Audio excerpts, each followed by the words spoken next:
Мы привыкли думать, что знаем об Антарктиде все. Это ледяная глыба на самом юге нашей планеты. Царство вечной зимы, белого безмолвия и забавных птиц. Кажется, это абсолютно безопасный, изолированный мир, который существует сам по себе. Но что, если этот образ – лишь иллюзия? Прямо сейчас самый холодный континент Земли меняет свой цвет. Белоснежные пейзажи покрываются красными пятнами цветущих микроводорослей, а на прогретых скалах антарктического полуострова все чаще пробивается зеленый мох. Антарктида зеленеет. Она просыпается от спячки, которая длилась миллионы лет. И это пробуждение может навсегда переписать карту нашего мира. Этот континент полон обмана, и даже его главные символы скрывают неожиданную историческую тайну. Вам нравятся пингвины? Неуклюжие птицы, которые так забавно ходят по льду. Так вот, вас ввели в заблуждение. Настоящие пингвины вымерли почти 200 лет назад, причем на другом конце планеты, в северном полушарии. Это были бескрылые гагарки. Кельтские моряки называли их пенгвин, белая голова. Их безжалостно истребили ради мяса и перьев. А когда исследователи добрались до Южного полюса и увидели похожих нелетающих птиц, они просто отдали им имя исчезнувшего вида. Те существа, которых мы сегодня называем пингвинами, получили свое название по ошибке. И вся Антарктида точно такая же. Она совсем не то, чем кажется на первый взгляд. Под ее 2-километровым ледяным щитом скрываются горные хребты размером с Альпы.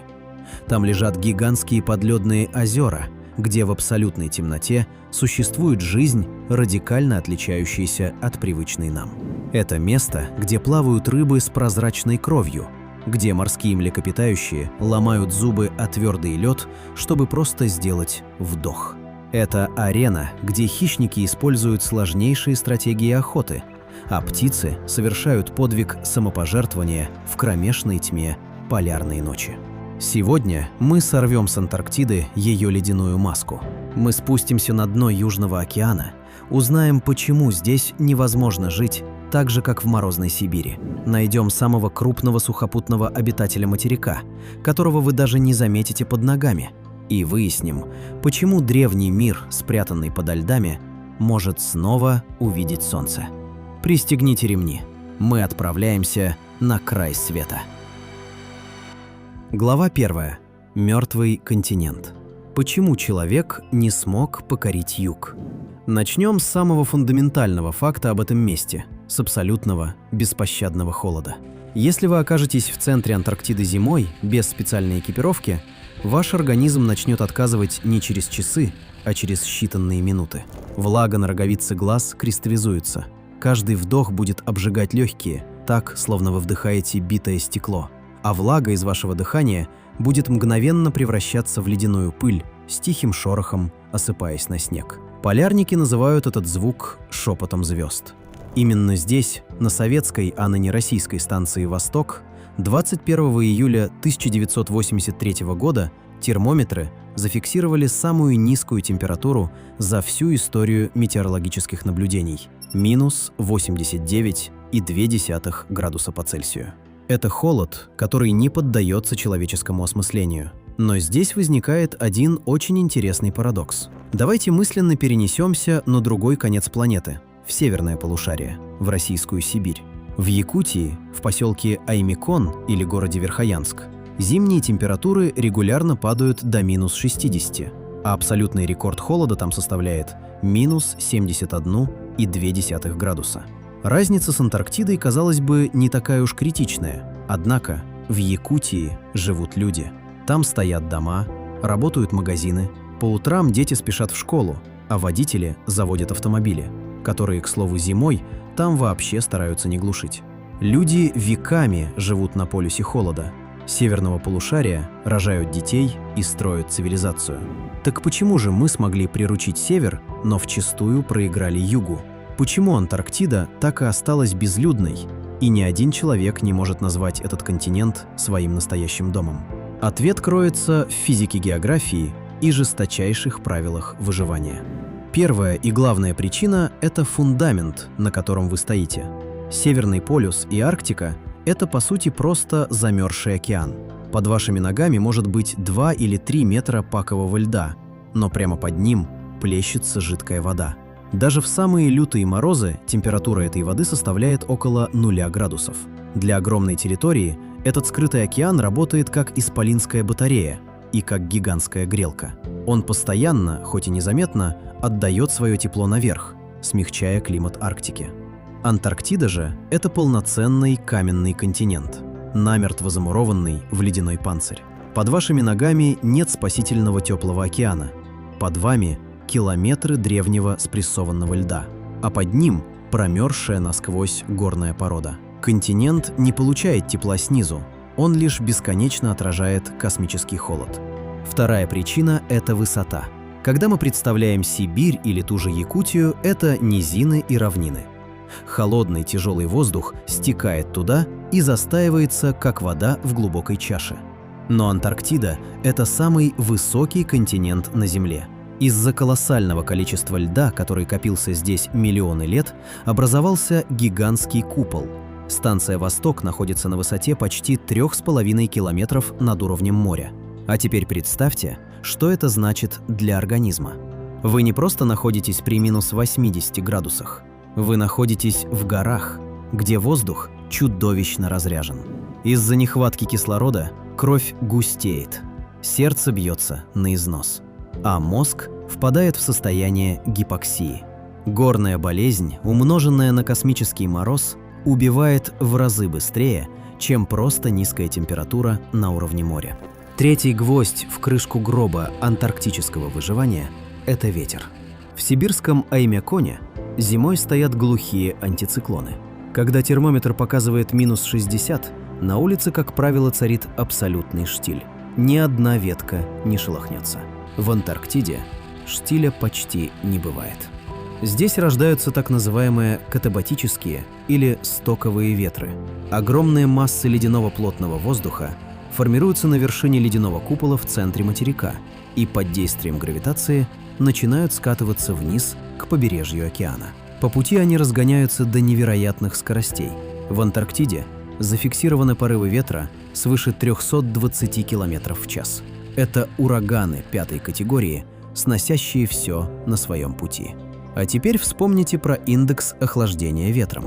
При скорости ветра всего в 15 метров в секунду температура в минус 40 ощущается человеческой кожей как минус 70. Ветер буквально вытягивает тепло из каждой клетки вашего тела.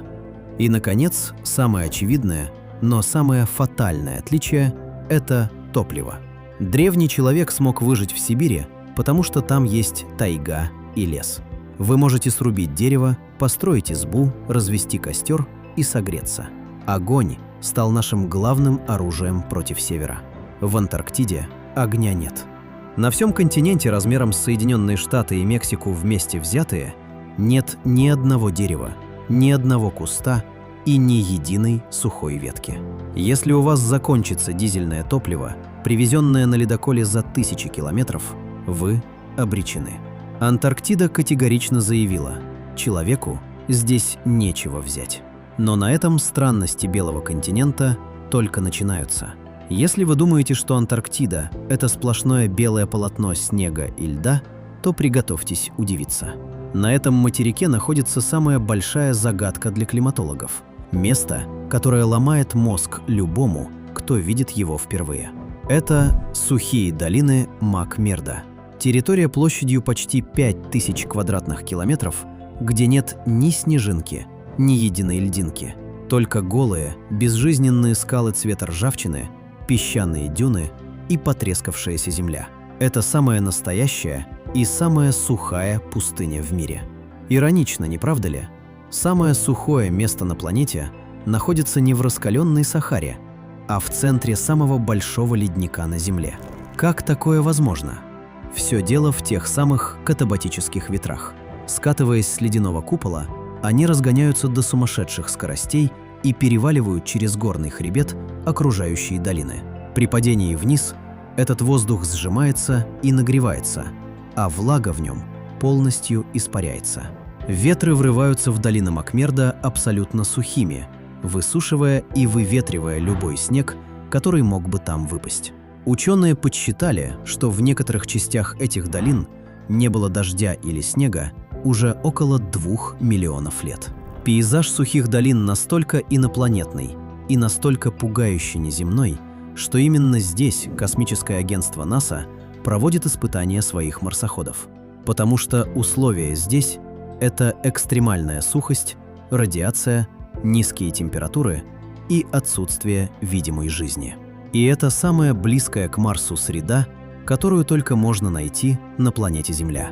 Но сухие долины хранят еще более мрачные артефакты. Бродя по этой каменной пустоши, исследователи иногда натыкаются на пугающие находки. Мумифицированные тела тюленей. Некоторые из них лежат в десятках километров от побережья океана. Зачем эти животные поползли вглубь безжизненной пустыни, вдали от воды и еды? Абсолютная загадка.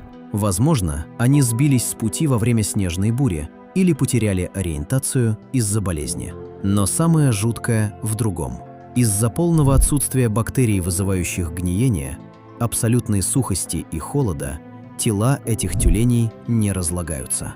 Некоторые мумии пролежали под безжалостным антарктическим солнцем сотни, а возможно и тысячи лет, превратившись в вечных каменных стражей этого мертвого марсианского пейзажа. Антарктида умеет убивать и умеет хранить свои секреты.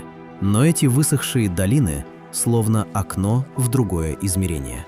Они шепчут нам о том, что материк не всегда был тюрьмой из льда. Ведь стоит лишь копнуть вглубь этой каменистой пустоши, и вы найдете то, что повергнет вас в шок. Там, под слоем вечной мерзлоты, скрываются остатки грандиозной катастрофы. Отпечатки листьев, стволы гигантских деревьев, пласты каменного угля и кости тех, кто когда-то считал Антарктиду теплым тропическим раем. И чтобы понять, как этот континент превратился в самую жестокую морозильную камеру в Солнечной системе, нам нужно отмотать геологические часы на 90 миллионов лет назад, в эпоху Мезозоя. Глава 2. Вымерший зоопарк. Как замерз тропический рай. Закройте глаза и представьте. Забудьте о снеге, забудьте о минус 80 градусах, о пронизывающем ветре и белой пустоте. Перед вами раскинулся пульсирующий влажный зеленый рай. Воздух здесь теплый, а пейзаж состоит из густых лесов, древовидных папоротников и предков современных хвойных деревьев. В те времена наша планета выглядела совершенно иначе.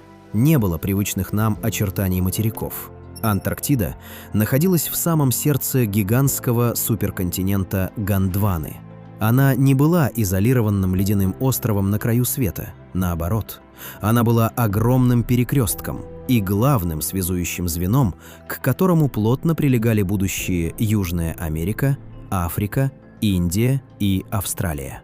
Теплые океанические течения беспрепятственно омывали ее берега, согревая сушу до самого центра. Климат здесь напоминал современную Новую Зеландию или юг Чили. Это был настоящий вымерший зоопарк. По густым лесам Антарктиды бродили динозавры. И это не фантазии палеонтологов. В трансантарктических горах ученые до сих пор откапывают их кости. Самая знаменитая находка – это криолофозавр, крупный хищник длиной около 7 метров. Палеонтологи прозвали его динозавром Элвиса из-за костяного гребня на голове, загнутого вперед, прямо как прическа короля рок-н-ролла. Здесь же обитал имперобатор, что в переводе означает «могучий воин». Это был пернатый хищник высотой почти с человека, а в густых зарослях паслись антарктопелты – бронированные растительноядные динозавры размером с быка. Но здесь кроется еще один удивительный парадокс древней Антарктиды.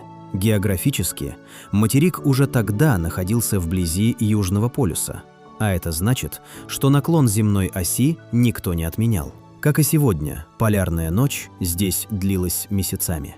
Представьте себе эту сюрреалистичную картину, как густые, пышные тропические джунгли, в которых бродят динозавры, погружаются в абсолютную, непроглядную тьму на несколько месяцев. Ученые считают, что местная флора и фауна уникальным образом адаптировались к этому.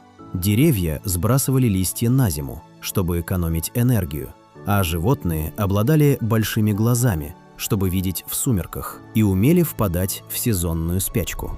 Это была сложная, идеально сбалансированная экосистема. Но природа не сентиментальна. Она безжалостна. Любая, даже самая идеальная система может рухнуть, если изменить всего одну переменную. Около 34 миллионов лет назад началось глобальное движение тектонических плит. Древняя Гондвана стала распадаться.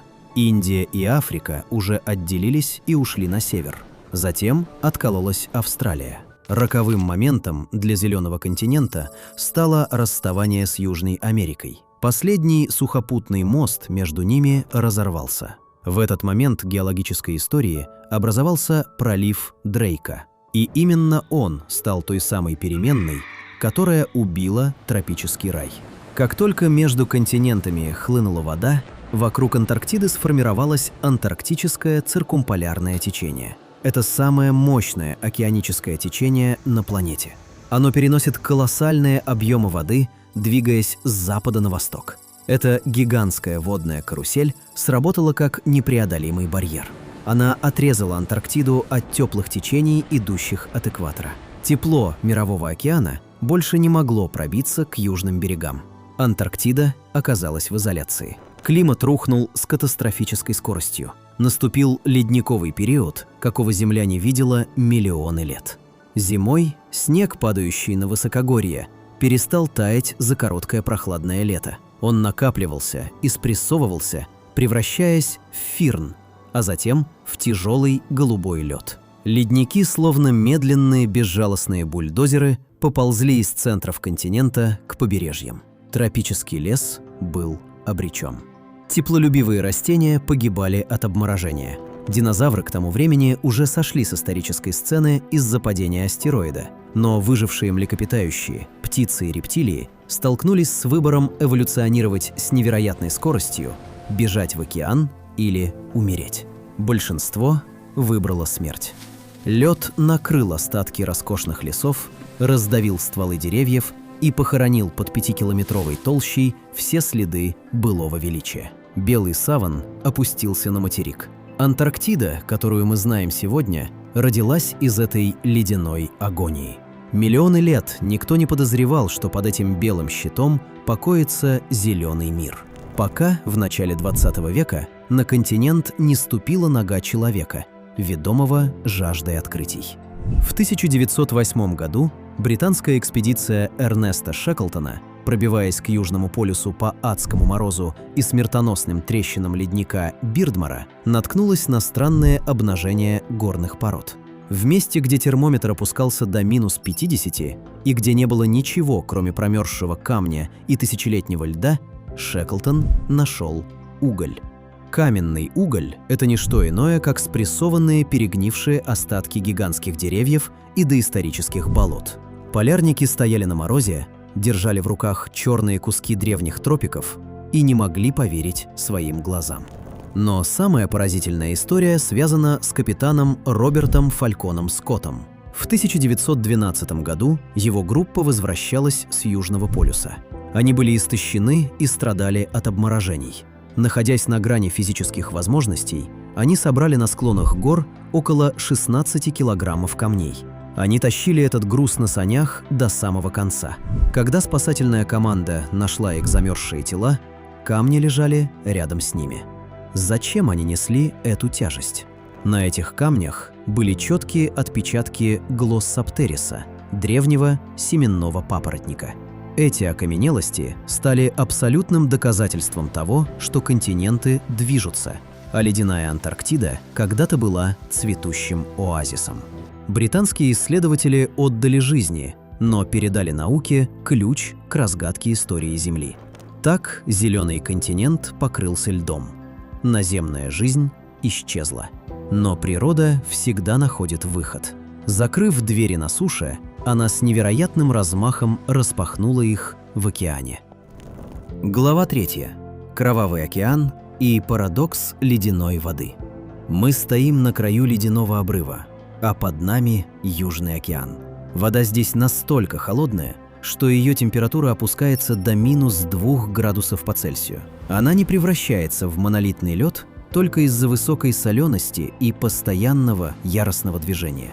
Свирепые штормы взбивают ее в пену, а волны достигают высоты 5-этажного дома. На первый взгляд это жидкая смерть и первозданный хаос, в котором не выживет ничто теплокровное. Но стоит нам заглянуть под эту свинцовую штормовую толщу, как мы столкнемся с главным парадоксом Антарктики. Это ледяная враждебная вода, самая густонаселенная и богатая жизнью среда на всей планете Земля. Тропические коралловые рифы с их пестрыми рыбками бледнеют по сравнению с тем биологическим взрывом, который происходит здесь. В чем секрет? И почему ледяной ад порождает жизнь, а не убивает ее? Ответ кроется в банальной физике. Теплая вода тропиков подобна выдохшейся газировке. Она очень плохо удерживает газы. А вот ледяная вода Южного океана – это идеальный резервуар, способный растворить и удержать в себе колоссальное количество кислорода и углекислого газа. Кроме того, то самое могучее антарктическое циркумполярное течение, которое отрезало материк от тепла, работает как исполинский подводный блендер. Оно постоянно поднимает со дна ледяные массы воды, перенасыщенные минералами азотом, фосфором и железом.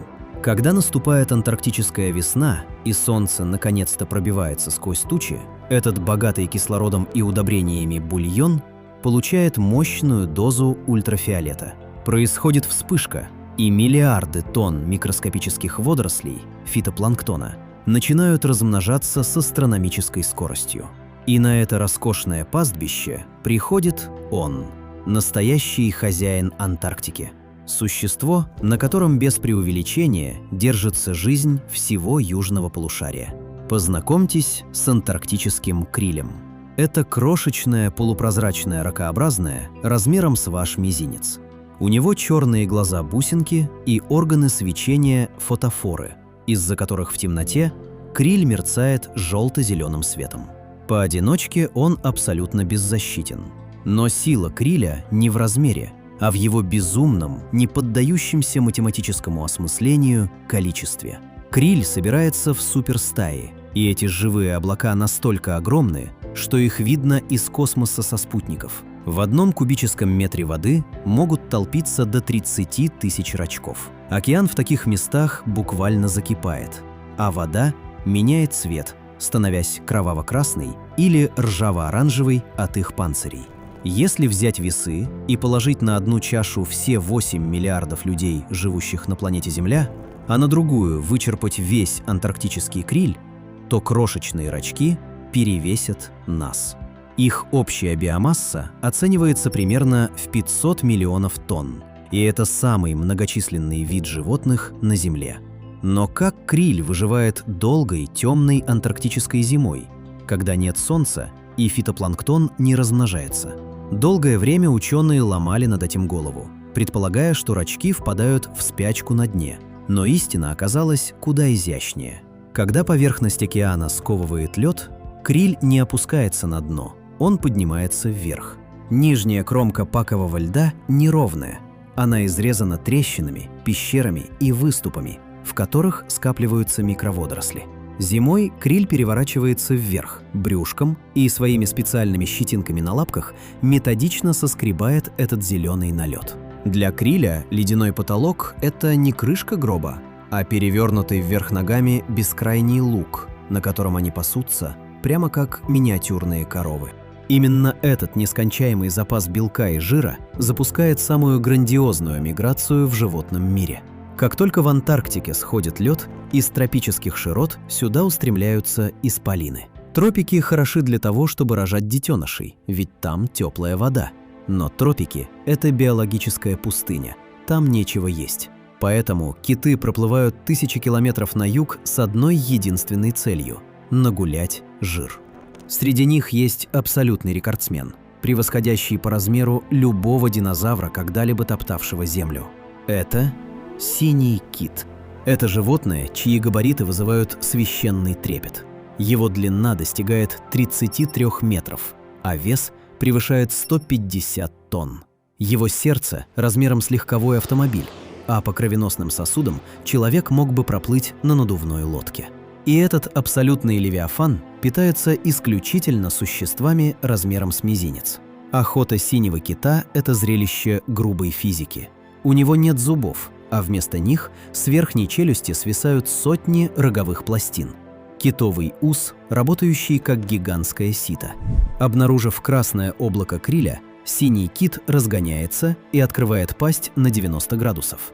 Складки на его горле раздуваются, как колоссальный парашют. За один глоток кит забирает в себя объем воды, равный объему просторного зала, до 90 тонн воды и криля разом. Затем он закрывает пасть и мощным двухтонным языком выталкивает воду сквозь пластины китового уса. Вода уходит, а питательная каша из рачков остается. За один день успешной охоты синий кит поглощает до 4 тонн криля. В человеческом эквиваленте по количеству калорий это равносильно тому, как если бы вы съедали 15 тысяч гамбургеров каждый день. Но если синий кит берет грубым объемом, то его сородич, горбатый кит, превратил охоту в шедевр интеллектуального искусства. Горбатые киты меньше около 15 метров в длину, но они обладают тем, чего лишены синие гиганты – социальным разумом и способностью к сложнейшей командной работе. Горбатые не просто плывут с открытым ртом, они строят ловушки. Их излюбленный метод называется пузырьковая сеть. Эта тактика настолько сложна, что не является врожденным инстинктом, и киты учатся ей друг у друга. Это настоящая культура, передающаяся от матери к детенышу. Работает это так. Стая горбатых китов находит глубоко под водой скопление криля или мелкой рыбы, но они не бросаются на добычу сразу. Вожак стаи, обычно самая опытная самка, ныряет под косяк и начинает медленно плыть по сужающейся спирали вверх. Во время этого танца она выдувает из своего дыхала воздух. Пузырьки поднимаются к поверхности, образуя плотный цилиндр, стену из кипящей воды и воздуха. Криль и мелкая рыба панически боятся пересекать эту пузырьковую завесу и сбиваются в плотный испуганный ком в самом центре ловушки. В этот момент кит-загонщик издает под водой оглушительный звуковой сигнал – крик, который дезориентирует добычу и служит командой для остальных. И тогда начинается финал. Вся стая китов, находившаяся под ловушкой, синхронно, как по щелчку таймера, устремляется вертикально вверх, прямо через центр этого пузырькового цилиндра. Спустя мгновение поверхность океана взрывается. 5, 10, а иногда и 15 многотонных монстров одновременно прорывают воду с широко разинутыми пастями, заглатывая добычу целиком. Это симфония безупречной координации и балет титанов в ледяной воде. Глава 4. Высшие хищники, гении и маньяки Южного океана. Южный океан – это не только столовая для мирных гигантов. Там, где собираются миллионы тонн криля, рыбы, птиц и млекопитающих, неизбежно появляются те, кто стоит на самой вершине пищевой цепи. Эволюция не терпит пацифизма. Если синие и горбатые киты берут океан объемами и фильтрацией, то истинные хозяева этих вод предпочитают другую игру – игру разума, клыков и первобытной жестокости. Здесь нет белых медведей. Они царят на противоположном конце планеты, в Арктике. Но Антарктиде они и не нужны. Ее прибрежные воды патрулируют два абсолютно разных, но одинаково совершенных хищника. Один из них – гениальный стратег, работающий в стае, а другой – хладнокровный, одинокий маньяк ледяных лабиринтов. Пожалуй, ни одно животное в океане не вызывает такого первобытного ужаса и одновременно научного восхищения, как касатка. Самый крупный представитель семейства дельфиновых и настоящий волк Мирового океана. Но касатки Антарктики – это не просто черно-белые дельфины-переростки. Ученые совершили поразительное открытие, выяснив, что касатки здесь неоднородны. Они разделены на так называемые экотипы – группы, которые кардинально отличаются друг от друга внешне, генетически, а главное – культурно. Да, у касаток есть культура. И разные экотипы говорят на разных диалектах. Они не скрещиваются между собой и избегают друг друга, словно враждующие племена. Касатки типа А – это классические черно-белые гиганты открытой воды, которые специализируются на охоте на других китов, например, малых полосатиков. Касатки типа С – самые маленькие. Они живут среди паковых льдов и питаются исключительно гигантской антарктической рыбой – клыкачом. Но нас интересует экотип Б. Это так называемые паковые касатки. Именно они довели искусство убийства до уровня гениальной инженерной задачи. А их главная цель – это теплокровная добыча – пингвины и тюлени. Представьте себе ситуацию. Тюлень-крабоед или тюлень Уэддала устал после глубоководной охоты, находит просторную дрейфующую льдину, забирается на нее, ложится в самый центр и засыпает. Вокруг открытая ледяная вода, и тюлень чувствует себя в абсолютной безопасности. Касатка даже при ее габаритах не может запрыгнуть на 3-метровый лед и схватить добычу. Казалось бы, шах и мат. Но касатки экотипа Б не играют в шахматы. Они ломают доску. Стая из 4-5 касаток, заметив тюленя, сначала проводит разведку. Они высовывают головы из воды. Этот прием называется шпионский прыжок. И внимательно оценивают размер льдины, толщину льда и положение жертвы. Как только расчеты произведены, стая отплывает метров на 50 назад. Затем происходит нечто невообразимое. Выстроившись в идеальную ровную шеренгу, бок о бок касатки на высокой скорости устремляются прямо на льдину. Они работают хвостами абсолютно синхронно, как единый механизм, и за секунду до столкновения со льдом вся стая резко и слаженно подныривает под него. Колоссальная масса их тел, вытесняющая воду на огромной скорости, рождает мощную направленную волну. Эта волна идеальной формы поднимается над океаном, обрушивается на льдину, перекатывается через нее и просто смывает обескураженного тюленя в воду. Это гравитация и гидродинамика, превращенные в безупречное оружие. Оказавшись в воде, тюлень обречен. Но и здесь касатки проявляют пугающий интеллект. Ведь очень часто они не убивают жертву сразу. Если в стае есть молодняк, взрослые особи используют смытого тюленя как учебное пособие. Они аккуратно зубами за ласты затаскивают паникующую жертву обратно на льдину, а затем заставляют детенышей повторить разгон и создание волны. Они будут смывать бедного тюленя снова и снова, устраивая жестокий мастер-класс, пока молодняк не усвоит урок физики на отлично. Это суровая антарктическая школа, где знания передаются через поколения. Но если касатка – это триумф коллективного разума, то в тенях антарктических айсбергов скрывается существо с совершенно иной философией. Это одиночка, засадный хищник, при взгляде на которого по спине бежит холодок. Морской леопард. Если вы думаете, что все тюлени – это милое, пухлое создание с большими влажными глазами, которые только и умеют, что смешно хлопать ластами, то морской леопард быстро разрушит эти иллюзии. Этот монстр достигает почти 4 метров в длину и весит до полутонны, и у него нет ничего общего с добродушными сородичами. Его тело змеевидно, вытянутое, невероятно мускулистое и гибкое, а голова плоская и массивная, больше напоминающая череп доисторического тираннозавра или гигантской рептилии, чем млекопитающего. И когда эта пасть открывается, обнажаются длинные, острые, как бритва, клыки. Морской леопард – это маньяк антарктических вод, и его излюбленное лакомство – это пингвины. Он не устраивает сложных командных загонов.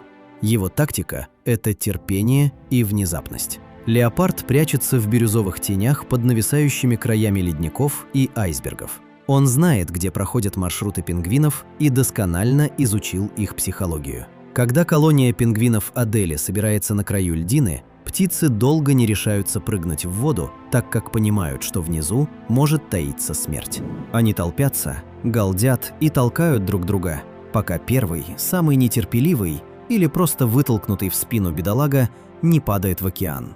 Если за ним никто не гонится, то прыгают все остальные. Морской леопард ждет именно этого момента и как торпеда вылетает из засады, а его огромные челюсти смыкаются на теле жертвы. Но проглотить такую добычу целиком – это проблема, так как невероятно плотное жесткое оперение защищает их от мороза, но мешает хищнику, ведь перья застревают в горле. Поэтому леопард использует жуткий, но эффективный метод. Схватив птицу мертвой хваткой, хищник всплывает на поверхность и начинает с сумасшедшей силой мотать головой из стороны в сторону, с размаху ударяя ее об воду. Эти удары настолько мощные, что они буквально в прямом смысле слова вытряхивают тушку из ее собственной шкуры. Вода вокруг окрашивается в красное, а леопард проглатывает очищенный кусок мяса. Первобытная мясорубка в действии. Но природа Антарктиды полна сюрпризов, и даже у такого брутального убийцы есть свой анатомический секрет. Если вы посмотрите на череп морского леопарда, то увидите не только устрашающие передние клыки. Его задние коренные зубы имеют поразительную форму. Они трехлопастные, с множеством острых бугорков, и когда челюсти смыкаются, эти зубы образуют идеальную решетку. Зачем маньяку-одиночке такая сложная зубная система? Все возвращается к основе антарктической жизни – к крилю. Зимой, когда пингвины уходят глубоко на сушу для размножения, а другие тюлени прячутся под толстым льдом, морской леопард сталкивается с голодом, и тогда он переключает диету. Он открывает пасть, набирает воду с рачками и процеживает ее сквозь свои уникальные коренные зубы, превращаясь из безжалостного потрошителя в гигантский фильтр. Эволюция создала универсального солдата, способного как разрывать плоть, так и цедить планктон. Океан Антарктиды – это бесконечная арена борьбы за выживание. Касатки и морские леопарды заставляют всех остальных обитателей этого мира находиться в состоянии вечного первобытного страха. Чтобы не стать обедом для этих гениев и маньяков, другие животные были вынуждены приспособиться. Они научились нарушать законы биологии, взламывать систему теплообмена и прибегать к таким безумным стратегиям, которые кажутся фантастикой. Что вы скажете о животном, которое добровольно стачивает свои зубы до оголенных нервов, лишь бы не встречаться с касатками? О рыбе, которая стерла из своего ДНК красную кровь?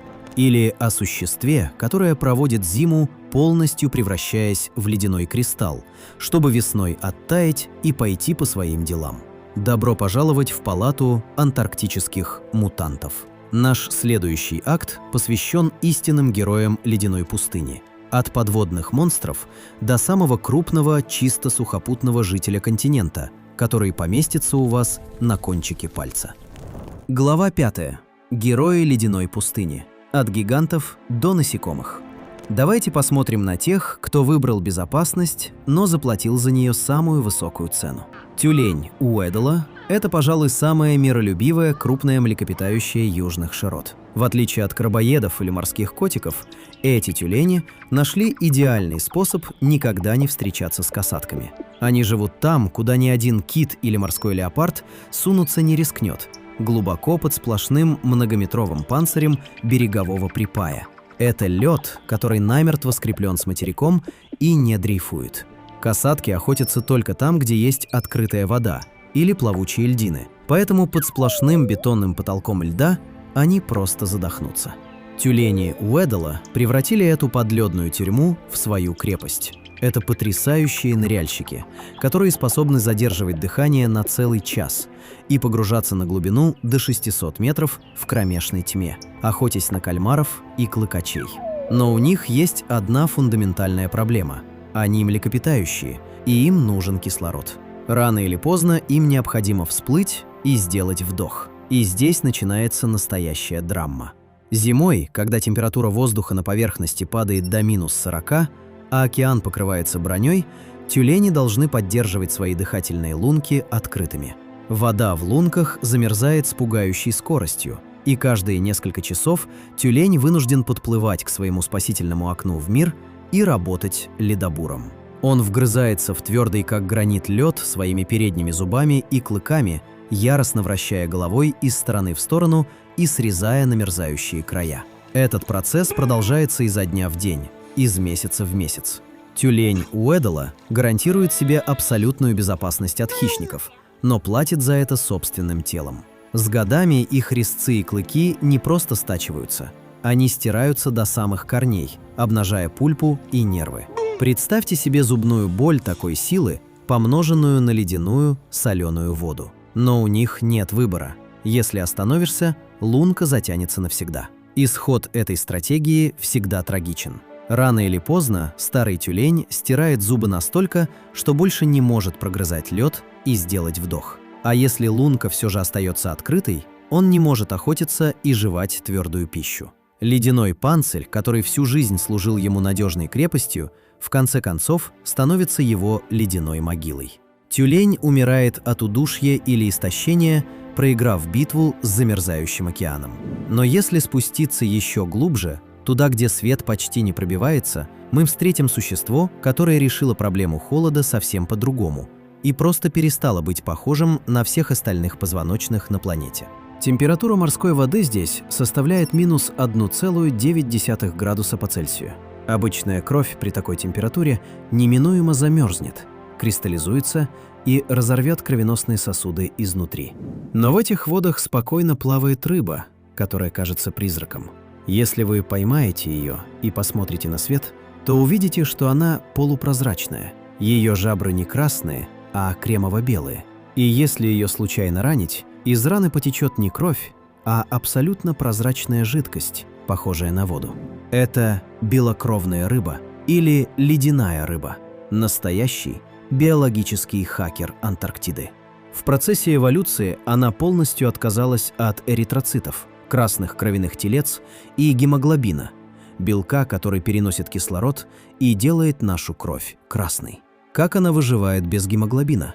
Вспоминаем правила Южного океана.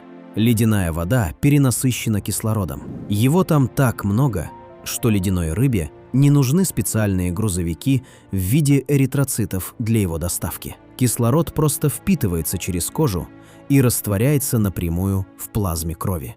Но почему эволюция пошла на такой радикальный шаг?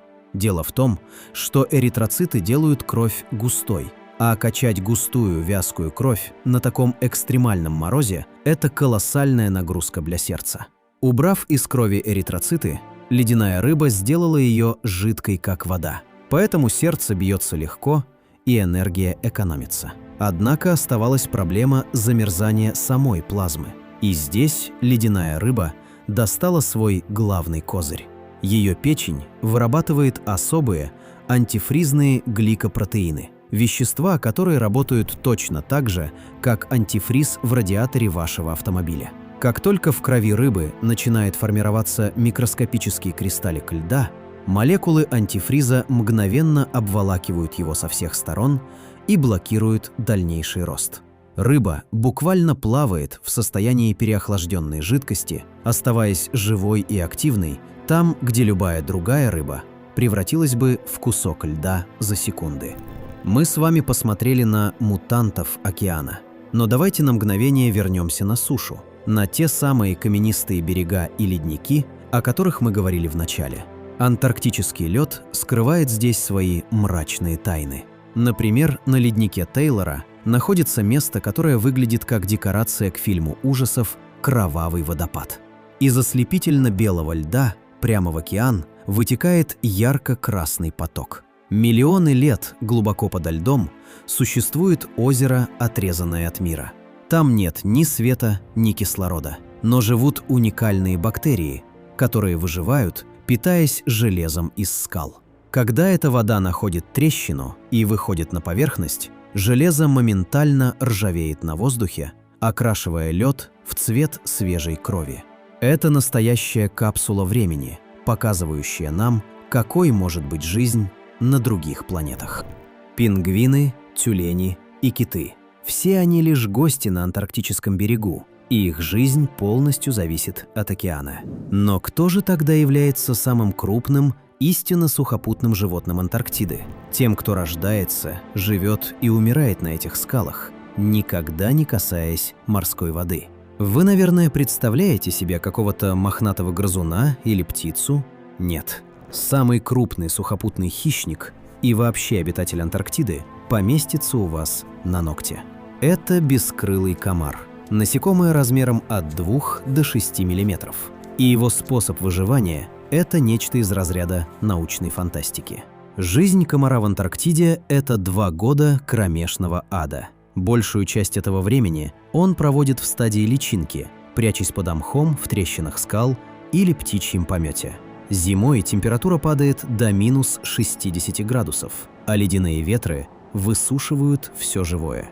Если обычное насекомое замерзнет, вода внутри его клеток превратится в острые кристаллы льда, которые просто порвут клеточные мембраны изнутри, как стеклянные иглы. Как же выживает антарктический комар? Он использует механизм криптобиоза. Когда приближается зима, комар начинает целенаправленно высушивать самого себя. Он выделяет специальный сахар-триголозу и избавляется почти от 70% воды в своем крошечном теле, превращаясь в сморщенную, абсолютно сухую изюминку. Нет воды, нечему замерзать и расширяться. В таком высушенном виде комар добровольно замерзает в камень, а его метаболизм останавливается полностью.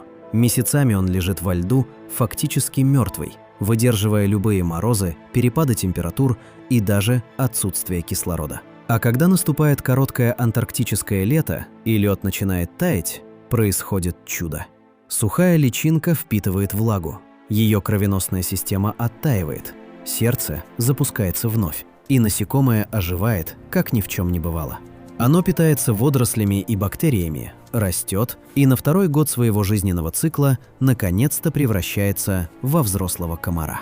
Взрослая особь выглядит жалко.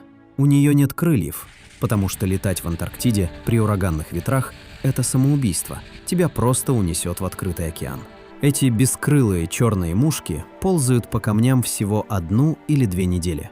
У них нет рта, они вообще не едят. И вся их взрослая жизнь – это безумный спринт.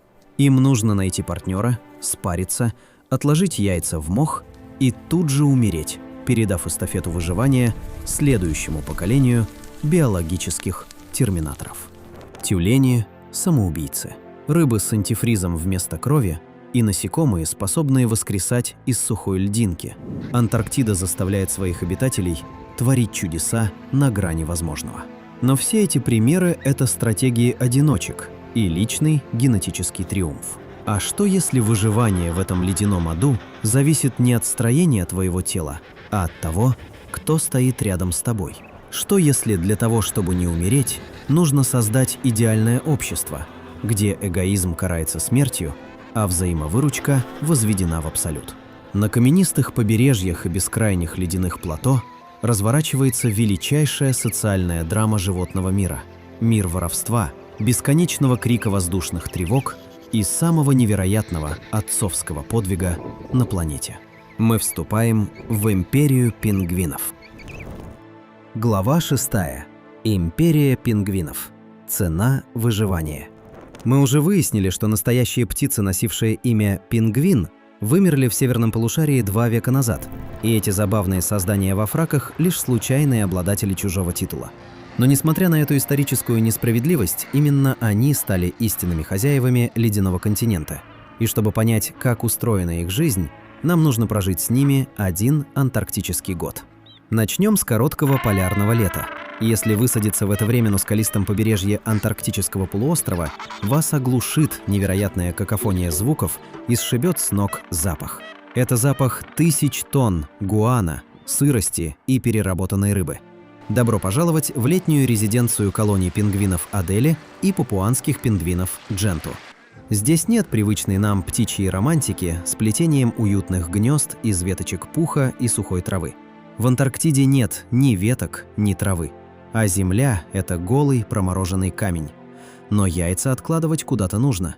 Если положить их прямо на скалу или на снег, то при малейшем потеплении талая вода просто затопит кладку, и зародыши погибнут от переохлаждения.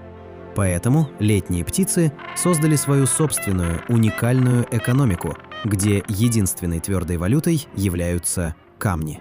Обычные, круглые и желательно гладкие камни. Птицы строят из них возвышения, эдакие каменные троны, которые работают как дренажная система. Вода уходит сквозь щели между булыжниками, а яйцо остается сухим. И поскольку хороших камней на всех катастрофически не хватает, колония превращается в гигантскую, суетливую воровскую мафию. Понаблюдайте за ними хотя бы 5 минут, и вы увидите идеальную комедию положений, за которой скрывается жестокая борьба за выживание. Вот гордый самец Адели нашел идеальный камень. Он торжественно несет его в клюве своей самки, кладет к ее лапам и расправляет грудь. Но стоит ему отвернуться, чтобы пойти за следующим, как сосед с невозмутимым видом вытягивает шею, хватает этот самый идеальный камень из чужого гнезда и перекладывает в свое. Это происходит ежесекундно. Птицы воруют друг у друга с такой грацией и наглостью, что этому позавидовали бы профессиональные иллюзионисты. Начинаются драки, хлопанье жесткими как весла крыльями и яростные крики. Кто-то строит огромное гнездо честным трудом, проходя сотни метров к каменистым осыпям, а кто-то просто сидит в центре колонии и методично обворовывает соседей по периметру. Но эта комичная суета лишь ширма. Жизнь в летней колонии требует бдительности в формате 24 часа в сутки, потому что главная угроза приходит не от соседей-клептоманов, а падает с неба. Небо над побережьем постоянно патрулируют антарктические поморники. Это крупные, мощные хищные птицы с размахом крыльев около 1,5 метров. Они настоящие воздушные пираты Южного океана, чья главная цель – это чужие яйца и беззащитные пушистые птенцы. Поморники невероятно умны. Они понимают, что в лобовую атаковать взрослую птицу, вооруженную мощным клювом, очень опасно. Поэтому хищники работают в тандеме, используя изощренную психологическую тактику отвлечения. Пара поморников выбирает гнездо на краю колонии. Один из них приземляется прямо перед жертвой и начинает вести себя максимально нагло. Он кричит, делает ложные выпады и хлопает крыльями, заставляя родителя нервничать. Инстинкт самосохранения заставляет птицу приподняться с кладки, расправить крылья и попытаться отогнать наглеца. И ровно в ту секунду, когда она делает шаг вперед и отвлекается на фронтальную угрозу, второй поморник бесшумно подкрадывается сзади. Одно молниеносное движение клювом, и яйцо исчезает. Родитель оборачивается, но спасать уже нечего. Там лишь пустое каменное гнездо. В этом летнем хаосе выживают только самые внимательные и агрессивные. Однако весь этот переполох на побережье – лишь легкая разминка перед настоящим испытанием. Когда короткое лето заканчивается, Южный океан начинает покрываться толстой броней льда. Температура стремительно падает, и все те, кто суетился на камнях – киты, тюлени, крикливые пингвины, адели и хищные поморники – начинают массовый исход.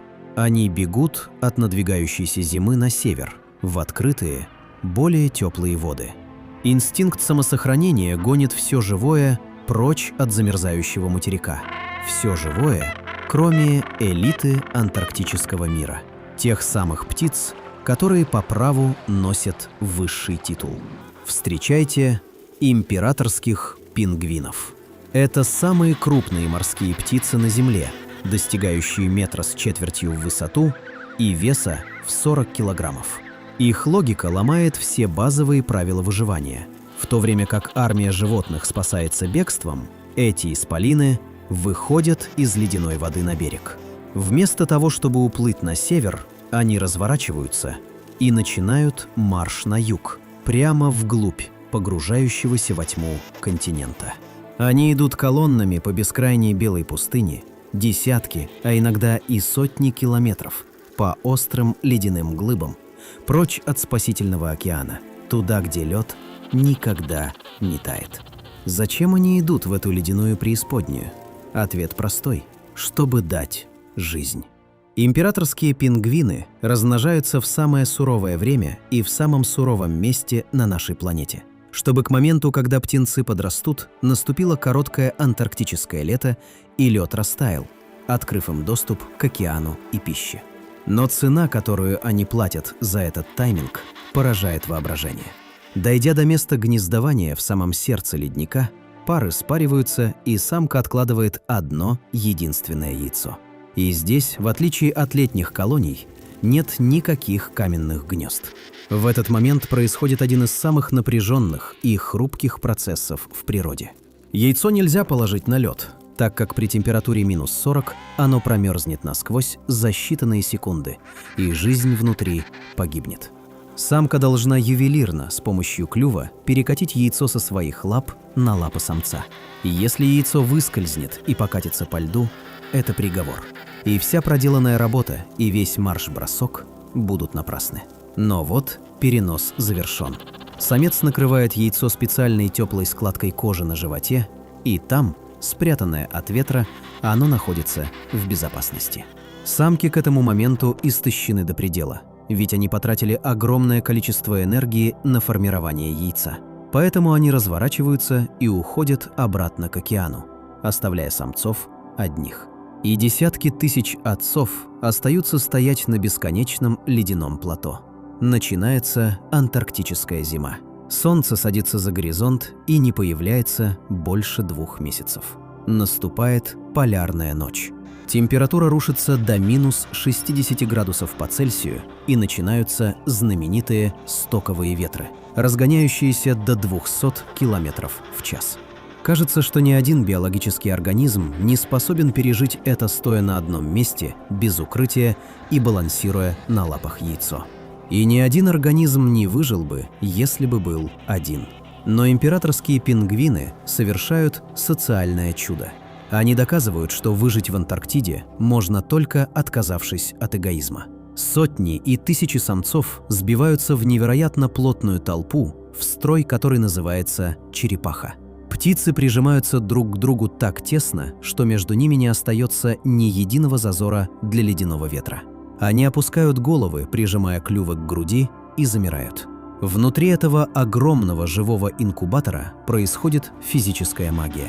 За счет дыхания и тепла тысяч тел температура в центре толпы поднимается до плюс 35 градусов. Представьте себе, снаружи бушует апокалиптический буран и минус 60, а внутри этой толпы царит температура жаркого тропического лета. Птицам в центре становится настолько жарко, что они вынуждены немного расступаться, чтобы не перегреться. Но стоять в центре вечно невозможно. Те, кто оказался на внешнем крае черепахи, принимают на себя весь удар ледяного урагана. И если они останутся там, то просто превратятся в ледяные статуи. Поэтому толпа постоянно движется. Но это не хаотичное скопление. Это единый, пульсирующий организм. Волна движения зарождается на наветренной стороне. Птицы делают крошечные миллиметровые шажки, и те, кто стоял с внешнего холодного края, медленно по спирали перетекают в теплый центр, а согревшиеся самцы из центра постепенно вытесняются наружу, чтобы принять холодный ветер на себя. Каждый отец за зиму пройдет этот путь от ледяного ада до тропического центра и обратно десятки раз. Никто не толкается, никто не пытается пролезть без очереди, и никто не бросает свое яйцо. Это абсолютно безупречный альтруизм ради продолжения вида. Так они стоят больше 60 дней в полной темноте, не съев ни единой крошки. Самец императорского пингвина теряет до половины массы своего тела, превращаясь в обтянутый перьями скелет. Он сжигает все свои запасы жира только ради того, чтобы генерировать тепло для невылупившегося птенца. И вот когда запас прочности отцов подходит к критической черте, а горизонт наконец-то окрашивается робким розовым светом первой за долгие месяцы зари, происходит 2 события. Под теплой складкой на животе самца раздается тихий писк. Скорлупа трескается, и на свет появляется мокрый, беззащитный птенец. У отца нет еды, чтобы его накормить. Он может лишь выделить из пищевода несколько капель специального питательного молочка, чтобы малыш продержался еще пару дней. Но на горизонте уже появляются черные точки. Это самки. Они шли сквозь тьму и льды, ориентируясь по звездам и магнитному полю Земли, а их желудки до отказа набиты рыбой и крилем. Они входят в колонию, и начинается оглушительная перекличка. Среди тысяч одинаковых голосов самка безошибочно узнает песню своего партнера. Они встречаются и истощенный, измученный полярной ночью самец аккуратно показывает ей птенца. Самка забирает малыша в свою наседную сумку и отрыгивает ему первую настоящую порцию свежей рыбы.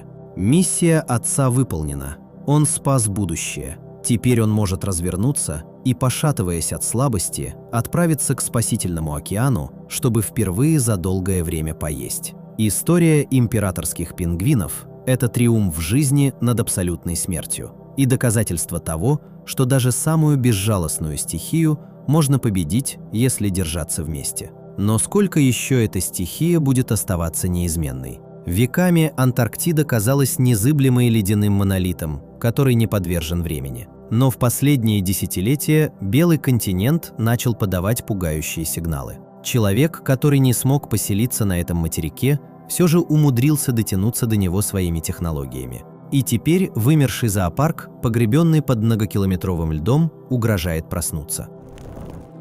Глава 7. Закипающий котел и возвращение в Гондвану. На протяжении миллионов лет Антарктида была абсолютно недосягаема. Огромный ледяной купол, окруженный яростным океаном, казался идеальной крепостью, которую невозможно взять штурмом. Ни одно сухопутное млекопитающее не смогло пересечь ревущие 40-е и неистовые 50-е широты, чтобы бросить вызов этому белому безмолвию. Ни одно, кроме человека. Когда в 1820 году экспедиция Фаддея Беллинсгаузена и Михаила Лазарева впервые увидела ледяные шельфы нового материка, они открыли человечеству не просто новую землю, они открыли ящик Пандоры. За первооткрывателями, ведомыми жаждой знаний, сюда хлынули те, кто был ведом жаждой наживы. И наступила самая мрачная эпоха в истории Южного океана – эпоха Великой китобойной бойни. В XIX и начале XX века мир отчаянно нуждался в ресурсах, и этим ресурсом стала не нефть, а китовый жир-варвань. Огромные медлительные гиганты, приплывавшие к берегам Антарктиды нагулять жир на криле, оказались идеальной мишенью, и их убивали тысячами. Китовый жир освещал улицы Лондона, Парижа и Нью-Йорка, и он использовался как смазка для станков во время промышленной революции. Но самое страшное применение этот жир нашел позже. В годы Первой и Второй мировых войн из китового сала в промышленных масштабах начали добывать глицерин, основу для производства нитроглицерина и динамита. Звучит как злая немыслимая ирония. Самая мирная экосистема на планете Земля и животные, которые поют друг другу песни на сотни километров и никогда не проявляют агрессии, стали топливом для самых кровавых и разрушительных конфликтов в истории человечества. Теплокровные гиганты буквально превращались во взрывчатку, стирающую с лица Земли европейские города. За несколько десятилетий популяция синих китов, самых больших существ, когда-либо живших на нашей планете, была уничтожена на 99,9%. Из сотен тысяч особей в океане остались едва ли несколько сотен. Мы стояли в одном шаге от того, чтобы навсегда стереть этих левиафанов из книги жизни ради уличных фонарей и артиллерийских снарядов. К счастью, человечество смогло заглянуть в бездну и вовремя отступить. В 1959 году произошло беспрецедентное политическое чудо. В разгар Холодной войны, когда мир стоял на пороге ядерного уничтожения, ведущие державы подписали Договор об Антарктике. Этот документ заморозил все территориальные претензии на континент, и Антарктида была объявлена демилитаризованной зоной. Здесь навсегда запретили любые военные базы, испытания оружия, ядерные взрывы и добычу полезных ископаемых. А целый материк размером больше Европы был передан в безраздельное владение ученым. Сегодня Антарктида – это единственное место на Земле без границ и паспортов. Место, где полярники из разных стран, говорящие на разных языках, делятся друг с другом топливом, продовольствием и спасают друг друга в снежных бурях, забыв о политике. Это величайший утопический проект, который стал реальностью. Но даже подписав мирный договор, мы не оставили Антарктиду в покое. Мы просто сменили оружие. Вместо гарпунов мы используем углекислый газ, и ледяной щит, который казался вечным и незыблемым, начал давать трещины. Сегодня Антарктида посылает нам тревожные сигналы, от которых у климатологов по всему миру стынет кровь. Если вы посмотрите на карту Западной Антарктиды, вы увидите колоссальный ледяной массив, ледник Туэйтса, который по размеру равен Великобритании. Журналисты и ученые дали ему пугающее, но абсолютно точное прозвище – «Ледник судного дня». В чем его ужас? Дело в том, что этот ледник работает как гигантская пробка в бутылке шампанского. Он подпирает собой весь западно-антарктический ледяной щит, не давая ему сползти в океан. Но глобальное потепление бьет по нему с самой уязвимой стороны – снизу. Теплые океанические течения проникают под основание ледника и методично подтапливают его фундамент, из-за чего он теряет сцепление с морским дном. Если ледник Туэйтса окончательно разрушится и рухнет в воду, эта пробка вылетит, и миллиарды тонн льда устремятся в океан, запустив необратимую цепную реакцию. Уровень мирового океана поднимется на метры. Это не сюжет для голливудского фильма «Катастрофы». Это математическая модель нашего ближайшего будущего. Нью-Йорк, Лондон, Санкт-Петербург, Токио и прибрежные районы десятков стран просто уйдут под воду. Миллионы климатических беженцев, разрушенные экономики и затопленные цивилизации. Вот цена одной растаявшей пробки на краю Земли. И изменения видны уже не только со спутников, они происходят прямо на глазах. На Антарктическом полуострове, самой северной и теплой части материка, все чаще фиксируют аномальные плюсовые температуры. Снег начинает отступать, обнажая темные, впитывающие тепло скалы, и на этих скалах начинает происходить то, чего не было миллионы лет. Антарктида снова зеленеет. Микроскопические водоросли, которые веками спали во льдах, просыпаются, и в летние месяцы огромные поля снега окрашиваются в кроваво-красный и ярко-зеленый цвета. На освободившихся от льда камнях агрессивно разрастаются мхи и лишайники, появляются даже цветковые растения – антарктический луговик и колобантус кито, которые с каждым годом захватывают все новые и новые территории, продвигаясь все дальше на юг. Континент вспоминает свое прошлое. Кажется, что призраки Гондваны, те самые древовидные папоротники и динозавры, погребенные под километрами льда, стучатся в наши двери. Цикл Земли делает новый виток, и вымерший зоопарк грозит однажды вернуться на эти оживающие скалы. Но для нас в этом нет ничего хорошего. Антарктида – это не просто белый кусок суши на краю географической карты. Это великий кондиционер нашей планеты. Ее ослепительно-белые льды отражают солнечную радиацию обратно в космос, не давая Земле перегреться. Ее холодные воды рождают глубоководные течения, которые, как кровеносная система, разносят кислород и питательные вещества по всему земному шару, поддерживая жизнь от экватора до северных широт. Разрушив этот ледяной механизм, мы разрушим климат всей планеты. Мы начали наше путешествие с того, что Антарктида кажется чужим инопланетным миром. Миром, который категорично сказал человечеству «нет». Но теперь мы видим, насколько тесно мы связаны. Здесь, в царстве слепящего света и бесконечной тьмы, микроскопические водоросли кормят 150-тонных гигантов. Рыбы-мутанты обманывают физику с помощью прозрачной крови. Стаи косаток передают знания через поколения, как древние племена, а императорские отцы совершают немыслимый подвиг самопожертвования, чтобы в разгар минус 60 градусов на свет появилась новая жизнь. Этот континент суров, смертоносен и невероятно прекрасен. Он хранит память о временах, когда по земле бродили исполины, и прячет в своих ледяных сейфах ключи от нашего будущего. И эти сейфы скоро могут быть вскрыты. Срок действия экологического протокола, запрещающего добычу ресурсов в Антарктиде, истекает в 2048 году. Что будет дальше, зависит от нас. Мы не можем жить в Антарктиде, но без Антарктиды мы не сможем выжить.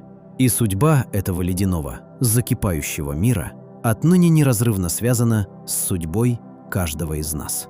Наш мир хранит еще сотни поразительных тайн, И чтобы не пропустить новые погружения в историю нашей планеты, обязательно подписывайтесь на канал. Ставьте лайк, если вам было холодно, но интересно. И пишите в комментариях, о каком затерянном мире, исчезнувшем животном или загадке природы вы бы хотели услышать в следующий раз. Это наш первый ролик на YouTube, поэтому мы надеемся на вашу поддержку. Спасибо, что были с нами, и до скорого!